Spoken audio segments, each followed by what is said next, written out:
vamos a continuar con la serie de temas que traemos cada domingo acerca de la carta del apóstol Pablo a los Efesios.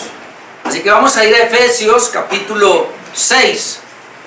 Carta del apóstol Pablo a los Efesios. Efesios capítulo 6. Y hemos estado mirando la vida práctica. Ya este es el mensaje número 24. Es decir, ¿cuántos meses llevamos ya? 4, ya vamos para 5 meses que hemos estado aquí en esta carta de los Efesios.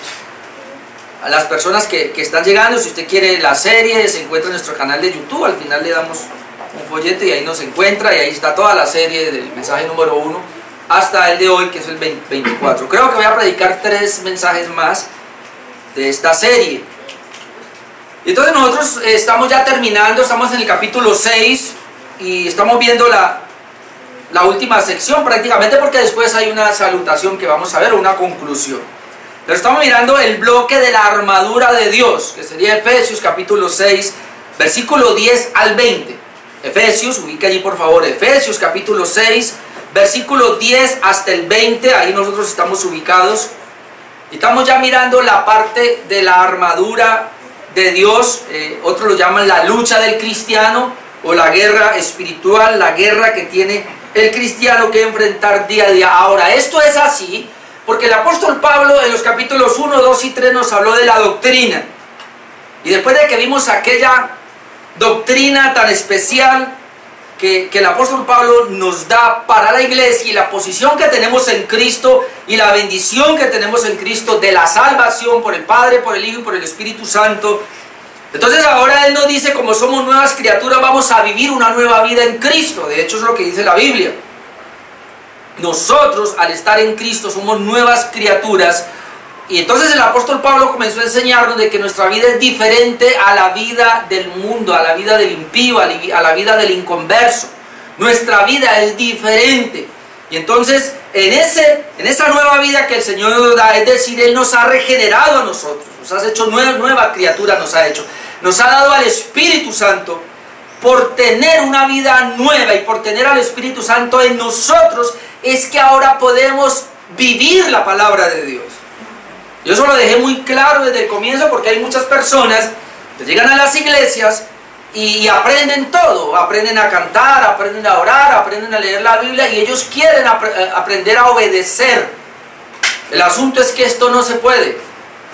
Nosotros tenemos que ser primero regenerados, es decir, Dios tiene que cambiar nuestra condición.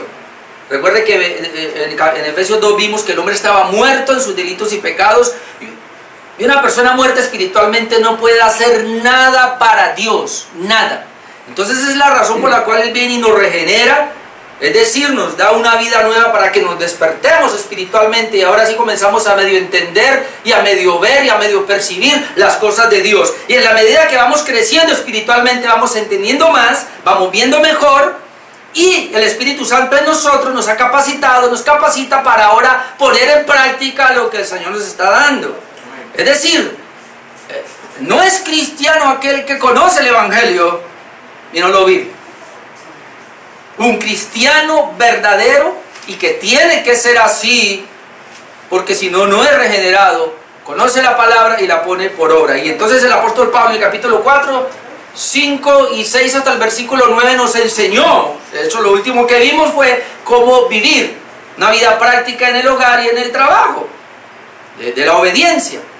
Pero decía hace 8 días, porque hace 8 días veíamos la primera parte de la armadura de Dios, es decir, veíamos el propósito de la armadura de Dios, versículos 10 al 13, todavía no lo hemos subido, ¿no? Bueno, esta semana lo subimos. Bueno, lo sube Robin. El propósito de la armadura de Dios se veíamos hace 8 días, versículos 10 al 13. ¿Por qué la armadura de Dios? Hermano, porque el creyente debe saber que tan pronto Él vino a Cristo, ya tiene un enemigo gratis. Se llama Satanás y los demonios. Y Satanás y los demonios van a comenzar a trabajar también a través de las personas, o aún usa las dificultades. Es decir, lo que el apóstol Pablo nos quiere decir en otras palabras es que si bien es cierto que yo soy regenerado, y que tengo el Espíritu Santo, yo soy responsable de batallar, porque hay una guerra que tengo que enfrentar. Hace 8 días les dije que no es la batalla espiritual, ni es la guerra espiritual como nos la enseñaron, o se la enseñaron a usted en las otras iglesias. Esa no es la guerra espiritual, de comenzar a echar fuera demonios, de comenzar a decir que ato al diablo y que te reprendo y que todo eso no es la guerra espiritual. Entonces el apóstol Pablo nos va a enseñar cuál es la guerra espiritual y nos lo va a enseñar a través de la armadura de un soldado romano, que como dije hace 8 días nos va a presentar las 6 piezas de esa armadura y luego nos va a hablar acerca de algo que cubre totalmente las piezas, se llama la oración. Y hoy quiero hablar de las 2 primeras piezas. Vamos a leer el pasaje total. Efesios capítulo 6, versículo 10. Déjenme, yo lo leo. Para que tengamos una idea y luego, aunque vamos a trabajar hoy solo un versículo. Dice así la palabra de Dios, Efesios capítulo 6, versículo 10. Por lo demás, hermanos míos, decíamos hace 8 días, por consecuencia de lo que ya se viene diciendo, fortaleceos en el Señor y en el poder de su fuerza. Es lo primero. Luego, vestidos de toda la armadura de Dios, no una sola pieza, las 6 piezas, como lo vamos a ver, para que podáis estar firmes contra las acechanzas del diablo, lo llamamos hace 8 días, porque no tenemos lucha contra sangre y carne, sino contra principados, contra potestades, contra los gobernadores de las tinieblas de este siglo, contra huestes espirituales de maldad en las regiones celestes.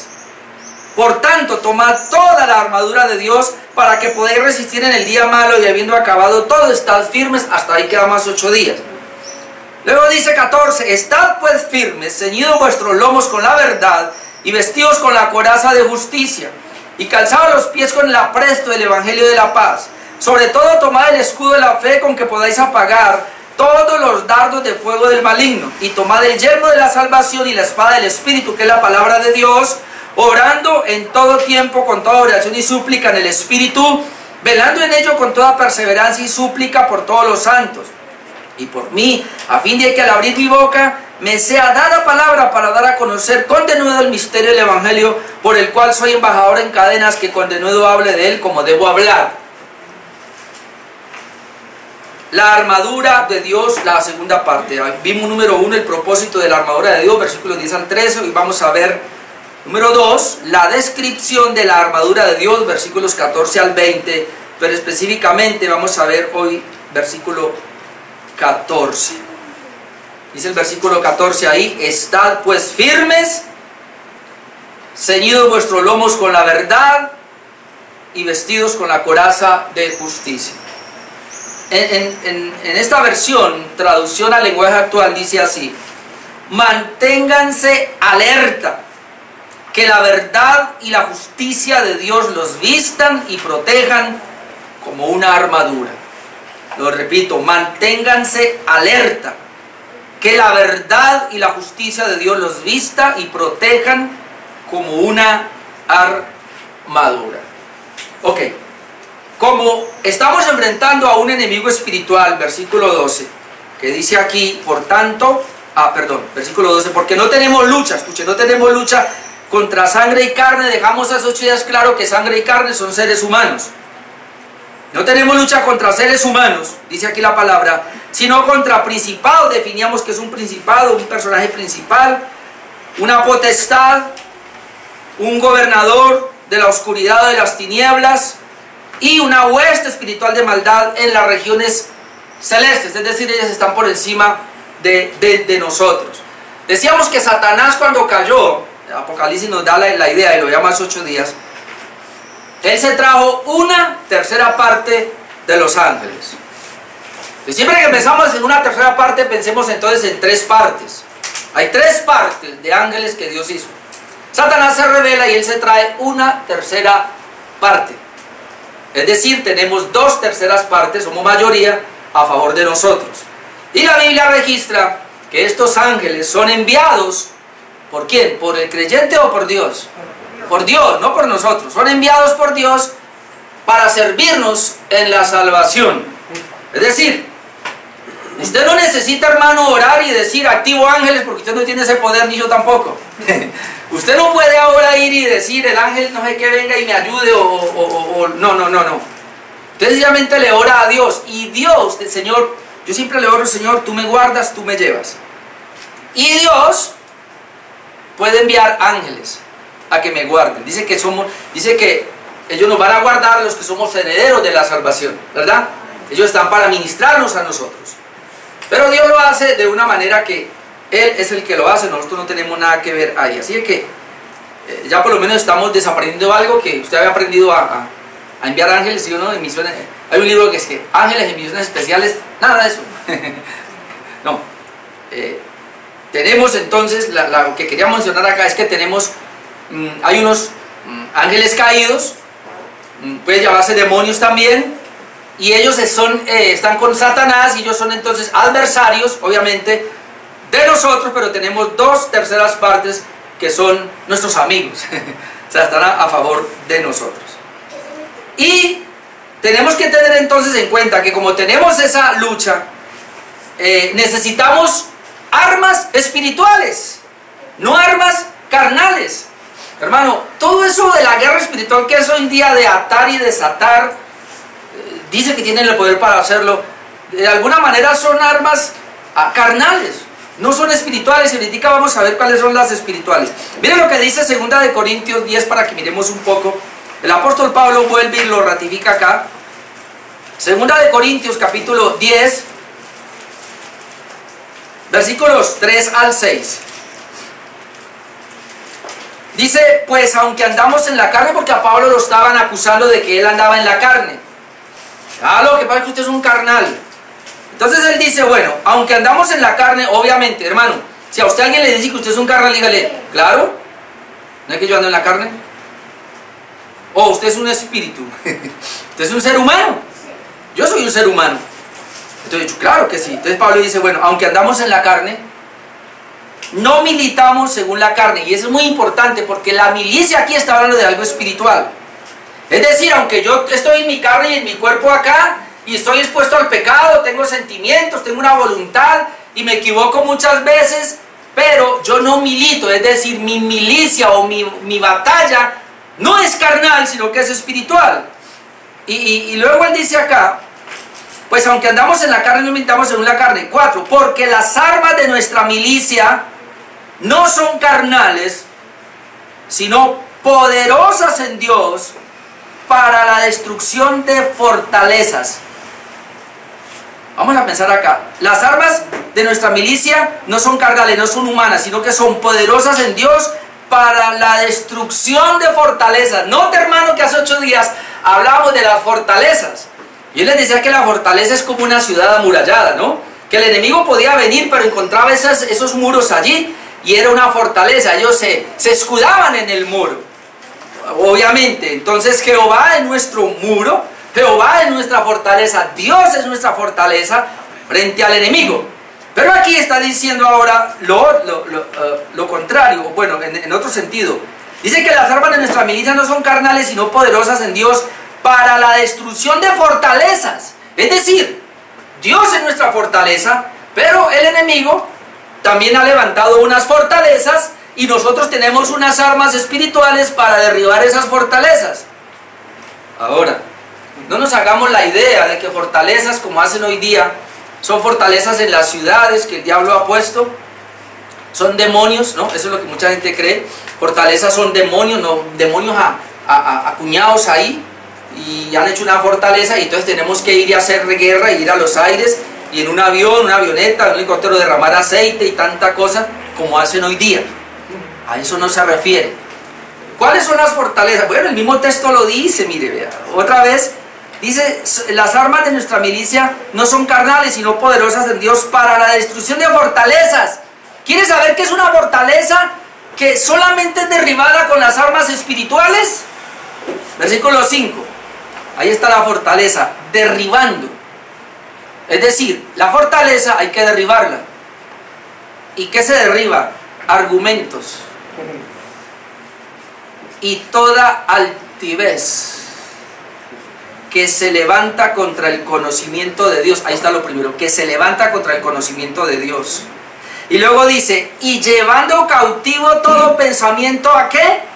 A la obediencia a Cristo. Y estando prontos para castigar toda desobediencia cuando vuestra obediencia sea perfecta. ¿Qué es una fortaleza, hermanos? Mire, hermano, son ideas en la mente. Ay, Padre Santo. Son posturas en la mente. ¿Cómo lo llamamos? Son mañas. Son, ¿cómo lo llamamos? Resabios, vicios, costumbres en la mente, ideas en la mente que no le permiten recibir el conocimiento de Dios. Ese sería lo primero. Y entonces dice el apóstol Pablo, ahí está la lucha. ¿Usted cree que la lucha es coger ahora y derribar demonios y pensando que son fortalezas? No, la fortaleza, qué pena, la tienes tú y la tengo yo. Y son ideas que se han cogido aquí y se han metido como un pensamiento que impide que yo conozca la palabra de Dios. Y luego lo otro, porque es que mire lo que dice, versículo 5, derribando argumentos y toda altivez. O sea, esa fortaleza es un argumento que me lleva a ser altivo, que se levanta contra el conocimiento de Dios. Es decir, la palabra de Dios dice una cosa, pero yo no entra. ¿Saben que hay gente que hace eso? Dicen que son cristianos, pero la palabra de Dios les está hablando de una manera y ellos tienen una idea que va en contra y se quedan con su idea. Entonces Pablo dice, esa es la batalla. Esa es una fortaleza. Se han vuelto tan altivos que no se dan cuenta que están peleando contra el pensamiento de Dios. Y está ganando su propio pensamiento y su propia idea. Y entonces eso me lleva a lo segundo que dice, y llevando cautivo, esa es la pelea, con las armas de nuestra milicia. Hay que llevar cautivo entonces todo pensamiento ¿a dónde? A la obediencia a Cristo. Es decir, ese argumento es una altivez que te impide conocer a Cristo y te impide ir a obedecer a Cristo. Entonces las armas que Dios nos ha dado, sería el Evangelio, sería la palabra de Dios, sería la predicación, de tal manera que pueda penetrar en mi mente y derribe ese argumento, derribe esa altivez de mi mente y luego me lleve a obedecer a Cristo.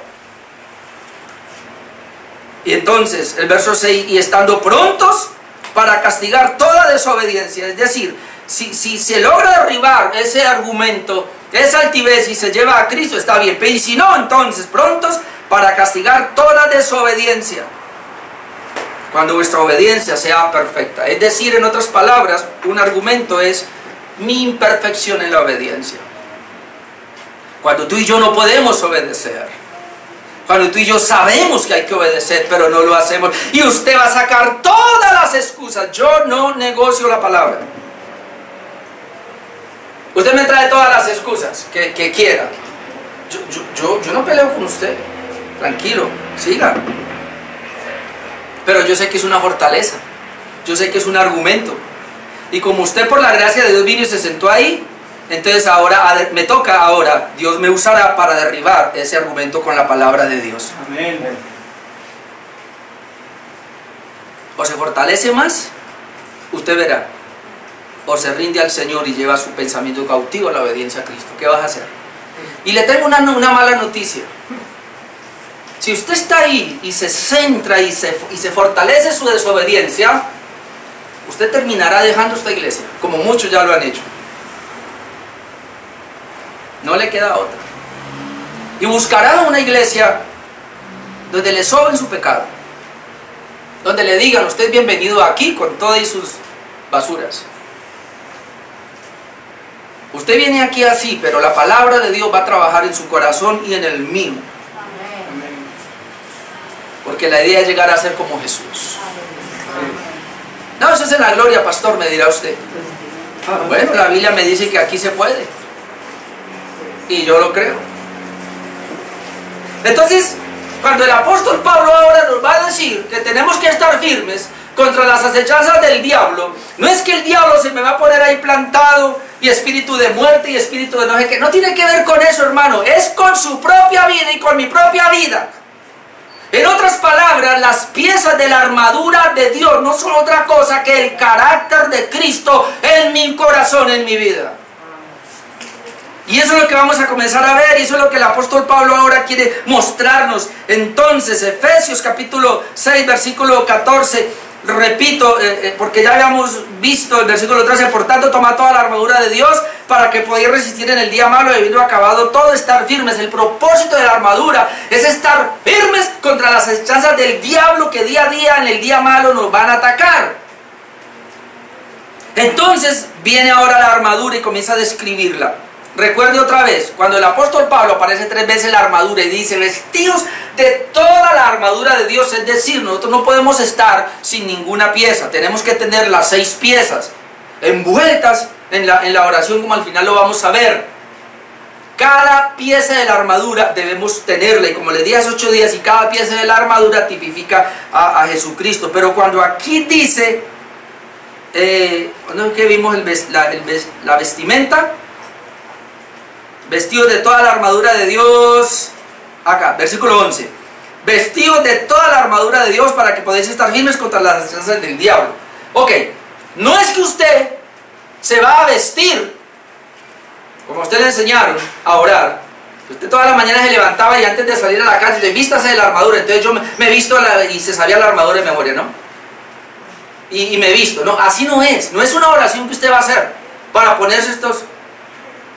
yo siempre pensaba cuando en otra iglesia orábamos así y que el pastor decía allí, pongamos toda la armadura, a ver, nos ponemos el cinturón de la verdad, nos ponemos la coraza de justicia, nos calzamos los pies con el apresto del evangelio, que tomamos el escudo de la fe, que tomamos el yelmo de la salvación, y cuando él hacía todo eso, y cada vez que orábamos, bueno, vamos a vestirnos de la armadura porque vamos a pelear, vamos a guerrear, yo siempre me preguntaba, ¿y cuándo nos la quitamos?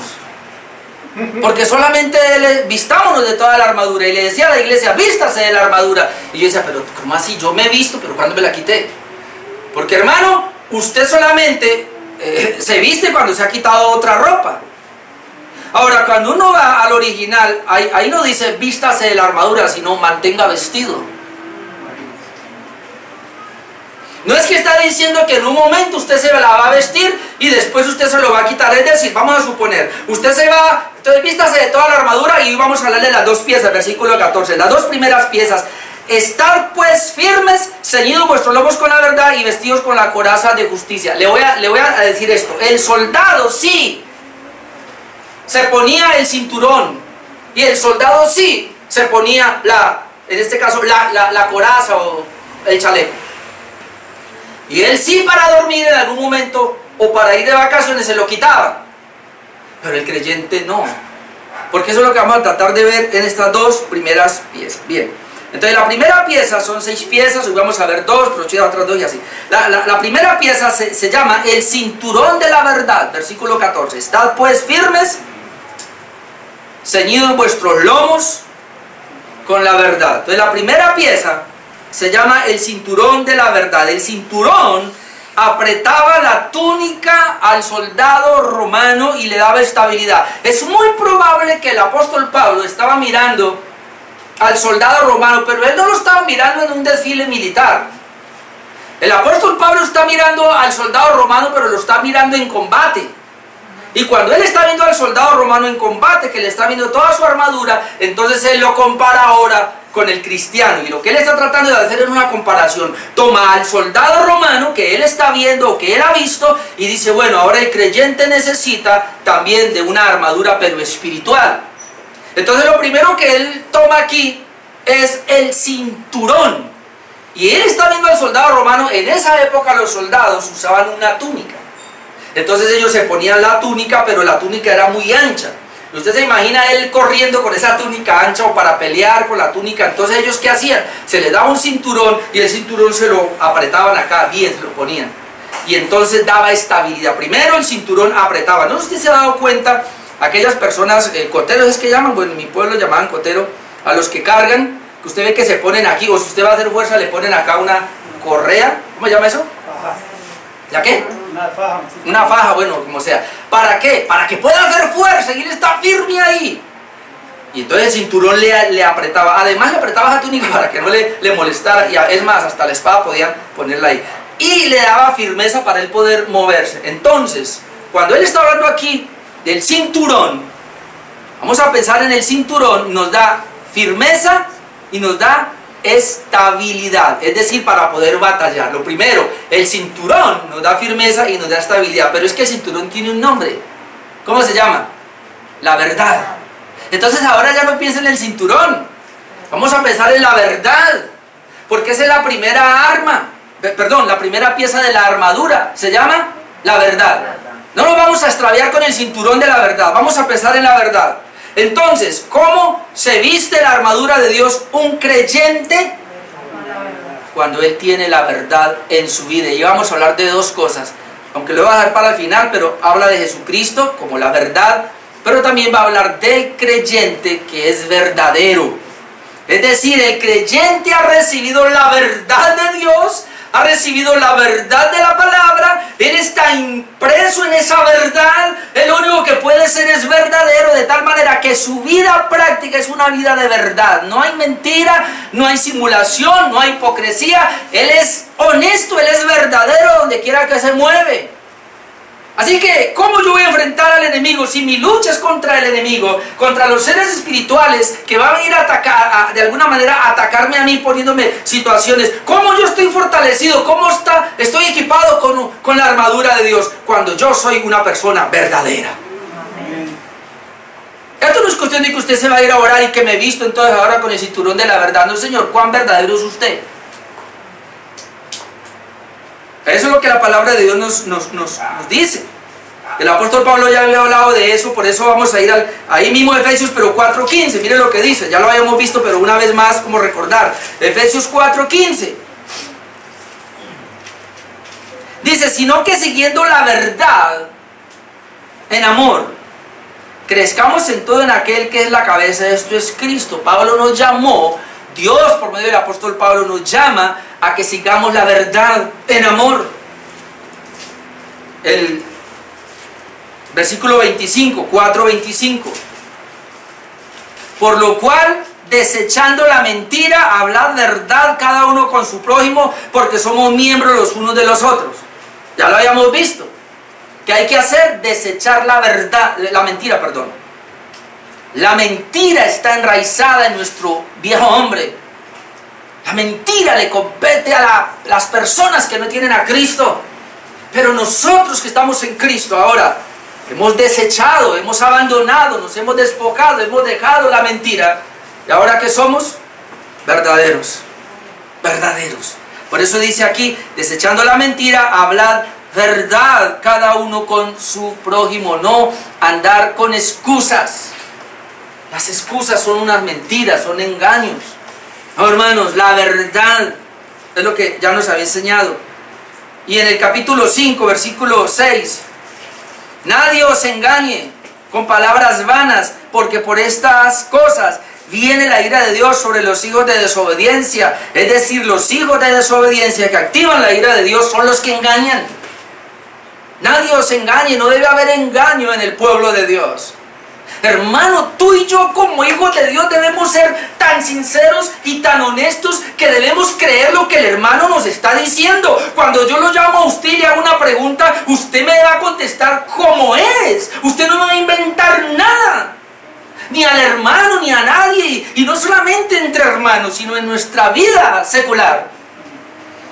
Qué bueno que fuéramos de una sola pieza, verdaderos. No andar mintiendo. La mentira es del diablo, el que miente es hijo del diablo.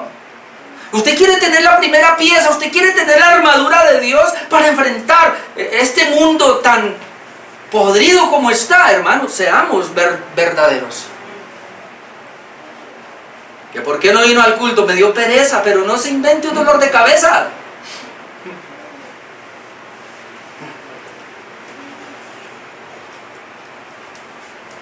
La verdad tiene que ver entonces con la sinceridad de la mente y del corazón. Ser verdadero viene como resultado de tener el carácter de Cristo, quien es verdad, y de la obediencia de la palabra, que es verdadera. Otra vez. Tengo que ratificar esto una y otra vez. Si usted no es regenerado, su lucha no es por ser verdadero. Su lucha es por arrepentirse y creer verdaderamente. Pablo no le está diciendo esto a gente que no es regenerada. Pablo está hablando con personas que son capacitados por Dios, que han sido regenerados, que han sido cambiados y que tienen al Espíritu Santo en su ser, por lo tal lo pueden hacer. Pero si alguien dice, no, yo no puedo, pues entonces uno puede entender si no es regenerado. Si no es regenerado, obvio no va a poder. Y por eso tratará de ser verdadero, pero luego se cae y vuelve a hacer el mismo, y procurará otra vez y vuelve y se cae. Es que eso fue lo que vivimos nosotros y lo que ha vivido lo que hoy día se llama iglesia. Hipocresía, mentira, tratando de agradar a los hombres, tratando de ser lo que no son. Miren, hermano, miren. Nosotros somos hijos de Dios o hijos del diablo. Esto no hay punto medio. O usted es un impío o usted es un creyente. Esto aquí no hay punto medio. Y si usted es un creyente, un hijo de Dios, usted va a poder vivir para agradar a Dios, porque está capacitado. En cambio un impío no está capacitado. Él está muerto. Usted no, usted y yo tenemos vida. Amén. Bueno, aquí habría mucho que decir. Yo voy a mencionar no más. Cuando hablamos del cinturón de la verdad, y la pieza principal es la verdad, está hablando del carácter que tiene el creyente de la verdad, que lo ha recibido del Padre, del Hijo y del Espíritu Santo, que son la verdad, y de la palabra de Dios, que son la verdad. Le voy a mencionar en Juan 14:6, que es muy conocido por todos. La Biblia dice, Jesucristo dijo, yo soy el camino, la verdad y la vida. ¿Quién es Jesucristo? Yo soy, dijo, la verdad. Jesucristo no tiene la verdad. Jesucristo es la verdad. En Apocalipsis, después usted lo busca, 19:11 al 16, nos habla de aquel jinete que viene montado en un caballo blanco y que él trae un título, el Verbo de Dios, y que también trae otro que dice que él es el vencedor, pero él se llama fiel y verdadero. ¿Cómo se llama Jesucristo? Fiel y verdadero. Él es verdadero. Y se imagina al verdadero que está en nosotros. Y si está en nosotros, ¿nosotros falsos? ¿Sabe por qué la gente no cree hoy al cristianismo? Porque no es cristianismo, es religión. Religión es todo aquel que procura hacer algo. Cristianismo es cuando Cristo hizo algo en mí. Amén. Y ese algo en mí es que me dio su carácter. Entonces eso es lo que dice, porque eso es lo que la Biblia le atribuye a él. Él es verdadero. Ahora el Espíritu Santo de verdad. Pensemos en esto.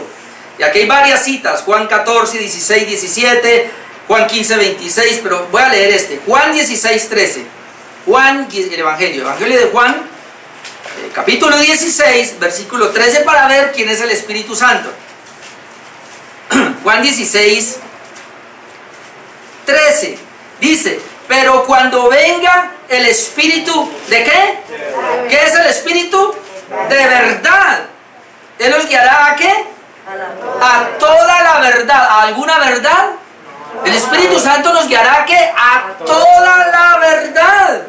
Porque no hablará por su propia cuenta, sino que hablará todo lo que oyere y os hará saber las cosas que habrán de venir. Él me glorificará, dice Jesús, porque tomará de lo mío y os lo hará saber. Todo lo que tiene el Padre es mío, por eso dije que tomará de lo mío y os lo hará saber. ¿Por qué el Espíritu de verdad? Mire, esto es tan impresionante. Porque Él toma del Hijo, que es verdadero, toma del Padre, que es verdadero, y entonces Él hace saber lo verdadero del Padre y lo verdadero del Hijo, y cuando Él lo comunica, Él se llama el Espíritu de verdad, porque Él nos va a guiar a toda la verdad. Entonces piense en esto. Nosotros lo sabemos hasta la saciedad, que cuando fuimos regenerados o tuvimos el nuevo nacimiento en nuestro corazón, el Espíritu Santo, ¿qué hizo? Nos selló. Él se vino a vivir con nosotros. Dice que somos el templo de su Espíritu. Él está en nosotros. ¿Para qué está en mí? ¿Para hacerme caer? No. ¿Para qué está en mí? Para guiarme a toda la verdad. ¿Cómo yo sé que usted es lleno del Espíritu Santo? Porque usted es verdadero. Un lleno del Espíritu Santo, como dicen por ahí, no es el que habla en lenguas. Es el que habla una sola lengua, la verdad. Amén. Ese está lleno del Espíritu Santo. Y la verdad es Cristo. Y la verdad es la palabra. Qué bueno que tú y yo habláramos la palabra nomás. La palabra de Dios. La Biblia dice en Romanos 3:4, sea Dios veraz y todo hombre mentiroso. Claro que quiero aclarar ese versículo porque allá alguno me está diciendo, el hombre es mentiroso, ¿se da cuenta? Dice, sea Dios veraz. La palabra veraz es verdad. ¿Y todo hombre qué? Eso está en Romanos 3:4. Cuando dice sea todo hombre mentiroso, en Romanos capítulo 1 habló del pecado en términos general. Romanos capítulo 2 habló de los judíos, y el pecado, capítulo 3, el pecado de los gentiles, y todos los metió bajo pecado. Así que cuando dice que todo hombre mentiroso, se refiere al impío, no al creyente. Porque si el creyente tiene el carácter del verdadero, él no puede ser mentiroso. Él debe ser verdadero. ¿Por qué sabemos así? Porque la misma palabra de Dios nos habla de que es la verdad, que es la que tenemos nosotros. Después la busca usted. Juan 17:17. ¿Qué dice el Señor hablando de sus discípulos cuando Él está orando por ellos? Padre, santifícalos en tu verdad. Tu palabra es la verdad. ¿Santifícalos en qué? En tu verdad. O sea, ¿hay lugar para la mentira? No. ¿Qué es parte de la santidad en mi vida? Que soy verdadero. Que digo la verdad, así me cueste. Que mi esposa me llama o me dice por qué se demoró, o con quién está hablando, o qué pasó, que yo pueda ser honesto y verdadero y decirle, mire, estoy hablando verdad. Además, yo casi siempre le pongo el audio ahí, casi siempre las llamadas. ¿Usted sabía algo? Cuando usted llama a mi esposa, ella pone el altavoz y yo oigo todo. Ya la embarramos, ¿sí o no? Cuando usted me llama a mí, yo pongo el altavoz y ella escucha todo. O cuando yo lo llamo a usted o ella lo llama a usted. Así que usted me va a preguntar a mí. Hay personas que es que yo le dije a su padre, aquí ya lo sé. ¿No es que yo escuche todo? No tiene por qué haber nada de tapado, de escondidos, nada. Y yo a ella le digo, me va a demorar porque tal cosa, estoy en tal parte, ahí está vuelta. A veces ella se me enoja, ¿y por qué tal cosa? Bueno, entonces tengo que explicarle por qué tal. ¿Pero por qué le voy a inventar mentiras? ¿Para quedar bien? ¿Delante de quién? De ella. Y no es que Dios, ¿qué veíamos el jueves? ¿Dios es qué? Omnipresente. ¿Está dónde? En toda parte. Hermano, es lo peor engañarse, pretender uno que va a engañar a quién. A mi esposa. Engañarlos a ustedes. ¿Y Dios? ¿Y el carácter de Cristo en mí entonces? La palabra de Dios es verdadera. El Salmo, después usted vaya porque es que yo miro el reloj. Salmo 19 del 7 al 10 dice que la palabra de Dios es limpia, la palabra de Dios es pura, el mandamiento de Dios es perfecto. Es decir, la palabra de Dios es verdad, es verdadera. Ahora la conecto con la justicia. Pero sí quiero ir a esta parte. Como el creyente se supone que es una nueva criatura, Dios la hizo nueva criatura. Le dio al Espíritu Santo que es verdad, se santifica y se alimenta con la palabra de Dios que es verdad, para recibir el carácter de Cristo que es verdad. Entonces Él debe ser verdadero, y eso es lo que la Biblia dice. Vamos a ir a Tercera de Juan, allá antes de Apocalipsis, antes de Judas, por allá. Encuentra Tercera de Juan, tiene un solo capítulo, vamos allá. Voy a leer los primeros 4 versículos. Miren lo que dice.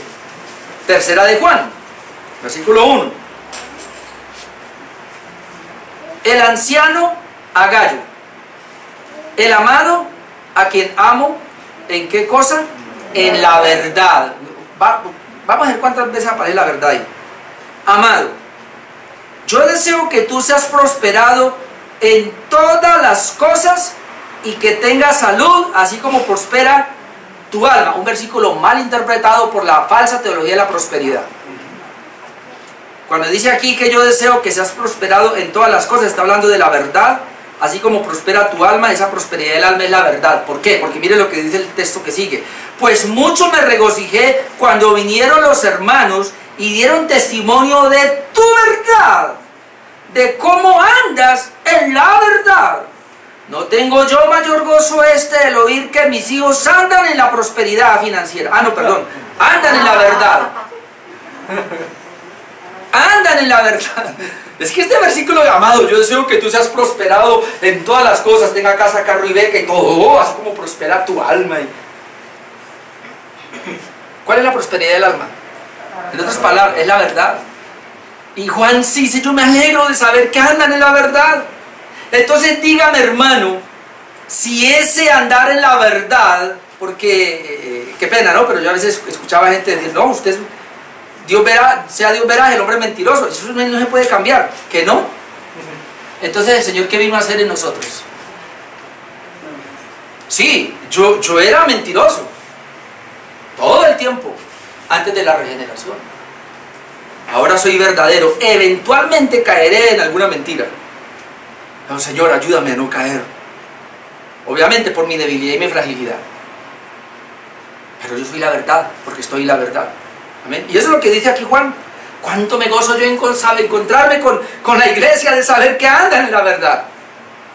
Algunos eruditos dicen que ahí se refiere a Gallo, pero es aunque se cree que es un personaje, pero se cree que era una manera de disfrazar un poquitico a la iglesia, y que le está escribiendo es a la iglesia. Bueno, dejémoslo ahí. Entonces la verdad es Jesucristo y su palabra que debe llevar el creyente a vivir acorde a Jesucristo y a su palabra en obediencia. Pieza número 2, porque ya se me fue el tiempo. Segunda pieza, Efesios 6, 14. ¿Es donde estamos?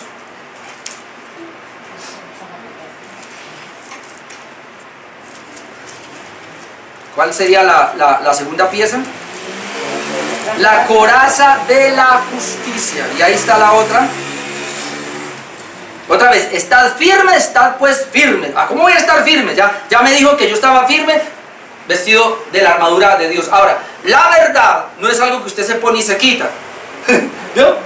La verdad más bien es algo que va creciendo en nosotros. Ya está, desde que Cristo está en nosotros, pero va creciendo. Entonces dice, estad pues firmes, ceñidos vuestros lomos con la verdad y vestidos con la coraza de justicia. La segunda pieza se le llama la coraza de justicia. La coraza cubría desde el cuello hasta los muslos del soldado. Es lo que usted conoce hoy día como un chaleco antibalas. Se lo ponían acá, es una coraza, y cubría toda esta parte. Y hermanos, estaba cubriendo los órganos vitales. Y recuerden que en ese tiempo era a espada, ¿no? Por eso vamos a ver la espada posteriormente. Y era una batalla cuerpo a cuerpo.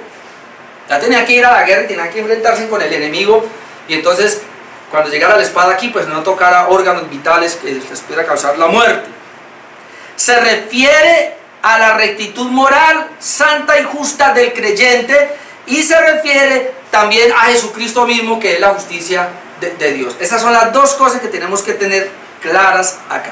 Jesucristo es justo, Jesucristo es la justicia que nos ha sido dada a nosotros, sería lo primero, pero también se refiere al carácter moral del creyente, a la santidad que maneja el creyente, o a la vida justa que maneja el creyente. Entonces, otra vez, quitémonos esas ideas de que usted se puede poner la coraza de justicia y se imagina que se puso aquí algo para ir a enfrentar al enemigo. No, porque es que el enemigo no es de carne y sangre, ya dijimos.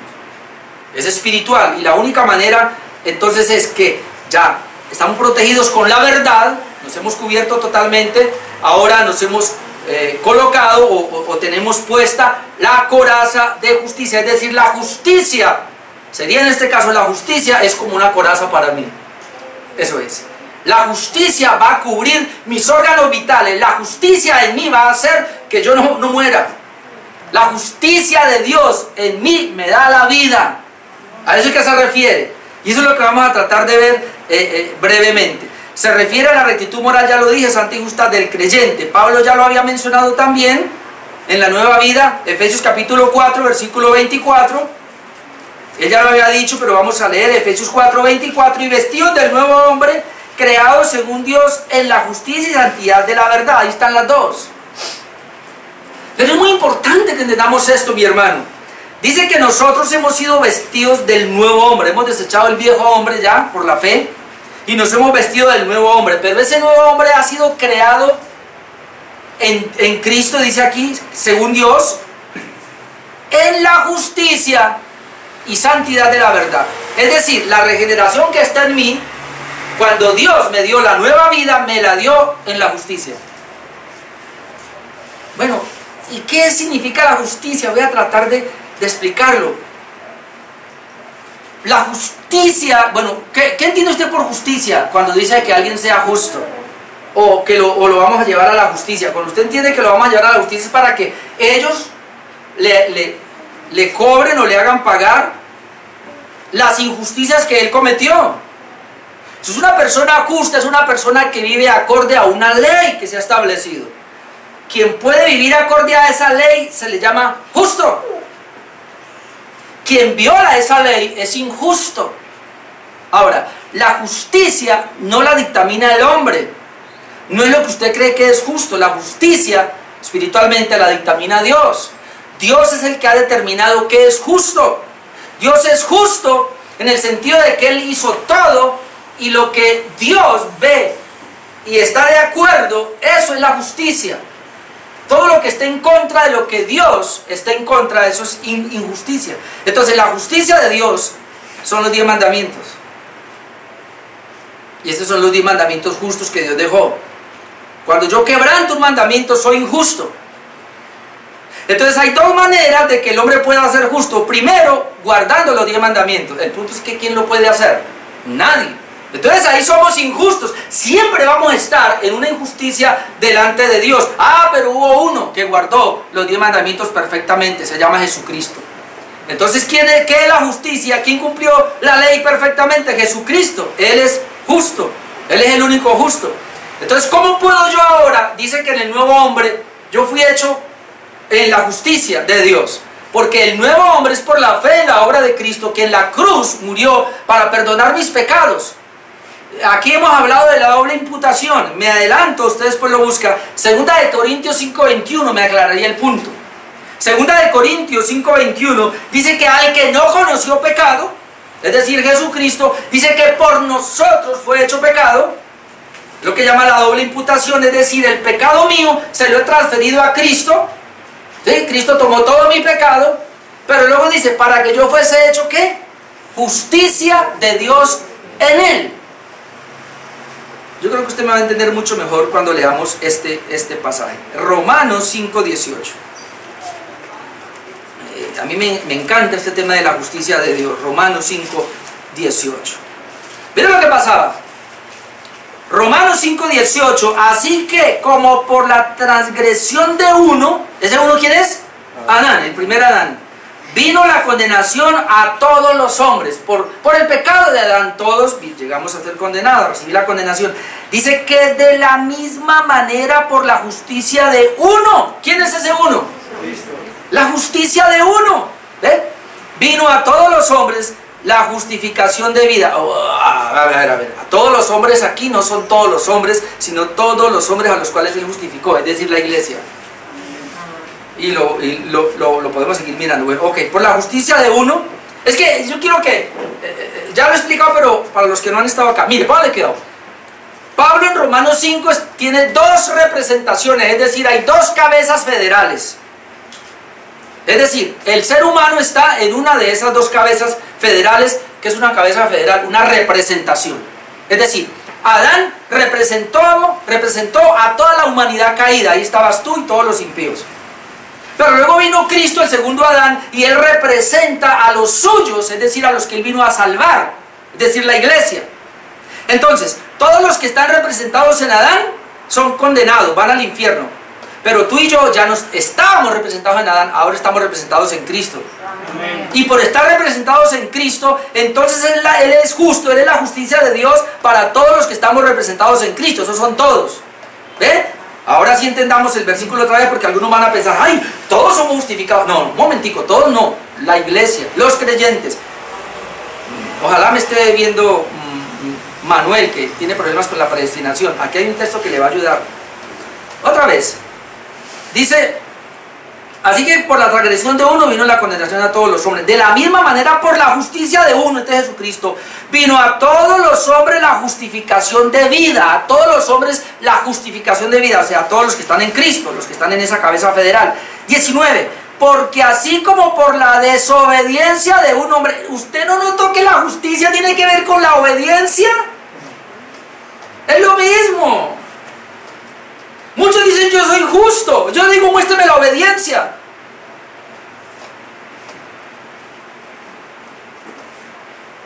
Mi obediencia evidencia mi justicia. Otra vez, versículo 19. Porque así como por la desobediencia de un hombre los muchos fueron constituidos pecadores.